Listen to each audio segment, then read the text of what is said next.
Assalamualaikum warahmatullahi wabarakatuh.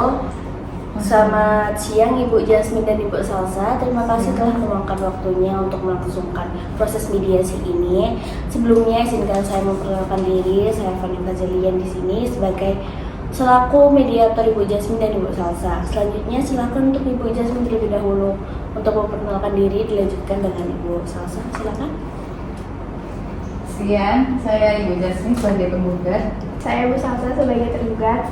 Baik, terima kasih untuk Ibu Jasmine dan Ibu Salsa. Sebelum masuk ke proses mediasi, saya akan menjelaskan terlebih dahulu seputar mediasi. Ibu-ibu memilih proses mediasi merupakan pilihan yang tepat dalam menyelesaikan masalah, karena proses mediasi memerlukan waktu yang lebih cepat dan murah serta menghasilkan win-win solution atau dalam artian menghasilkan kesepakatan yang saling menguntungkan kedua belah pihak.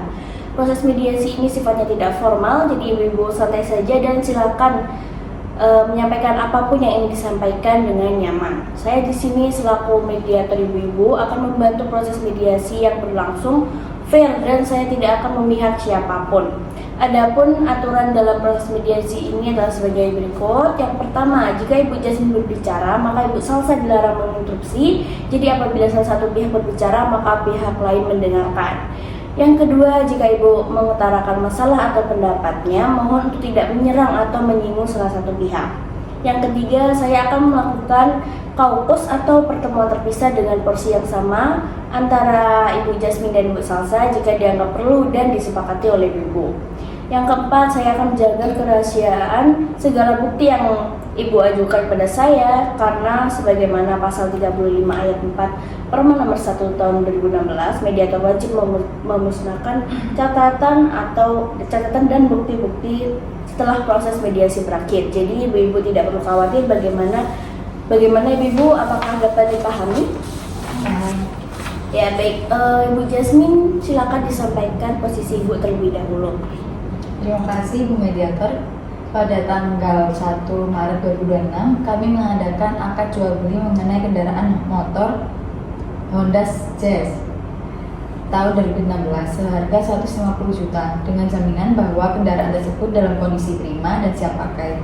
Uang pembelian telah ditransfer secara lunas, namun saat pengembalian ternyata mesin mengalami kerusakan berat, bodi mengalami korosi, dan ban aus. Hal ini menyebabkan kerugian sebesar 50 juta untuk perbaikan dan biaya transportasi per pengganti.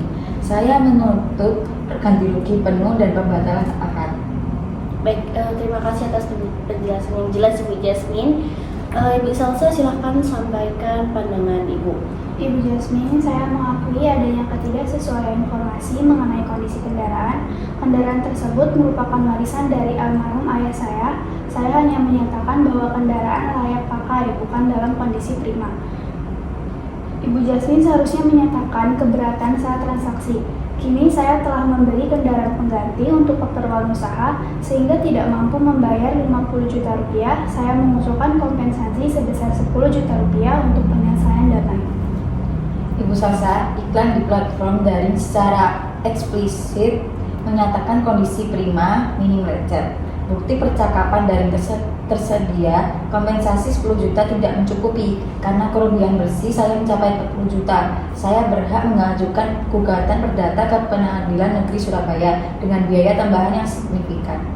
Baiklah Ibu Jasmine, hak Ibu atas prestasi yang sempurna diatur dalam pasal 121, 2, 3, 4 KUH Perdata. Ibu Salsa kewajiban ganti kerugian diatur dalam pasal 1, 2, 4, 6 KUH Perdata. Mediasi ini mengedepankan asas keadilan restoratif. Apa prioritas masing-masing? Ibu Jasmine, apakah mengutamakan ganti rugi tunai atau pembatalan akad? Prioritas saya adalah ganti rugi minimal 40 juta. Kendaraan telah saya jual kembali karena tidak dapat digunakan. Prioritas saya adalah pembayaran secara angsuran, mengingat usaha laundry saya mengalami penurunan omset akibat banjir. Baik, usulan yang konstruktif. Mari kita rumuskan komprominya dulu. Pembayaran sebagian tunai dan sisanya angsuran disertai pembatalan akad. Ibu Jasmine, apakah ada usulan angka? Total 35 juta, yakni 20 juta tunai hari ini dan 15 juta pada bulan depan. Apabila terlambat, saya berhak melaporkan sebagai perbuatan curang. Usulan tersebut memberatkan. Saya usulkan 25 juta yakni 10 juta tunai hari ini dan 7.500.000 selama 2 bulan berturut-turut disertai bukti kemampuan finansial. Baik Ibu Jasmine, 25 juta lebih rendah dari tuntutan awal, namun lebih baik daripada proses litigasi. Ibu Salsa, pertimbangkan peningkatan tunai awal untuk membangun kepercayaan. Saya setuju dengan total 25 juta, 12 juta tunai hari ini, 7 juta pada tanggal 30 April 2026, 6 juta pada 30 Mei 2026. Risalah mediasi harus dibuat secara tertulis dan disahkan oleh notaris. Saya menerima kesepakatan tersebut. Saya merasa lega dengan penyelesaian secara damai.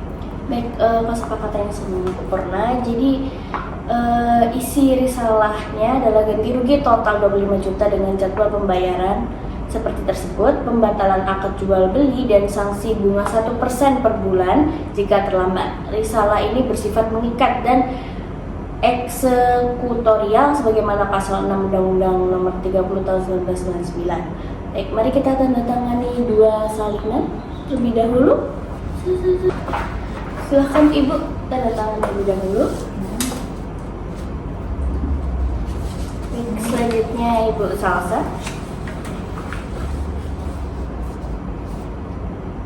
Yes.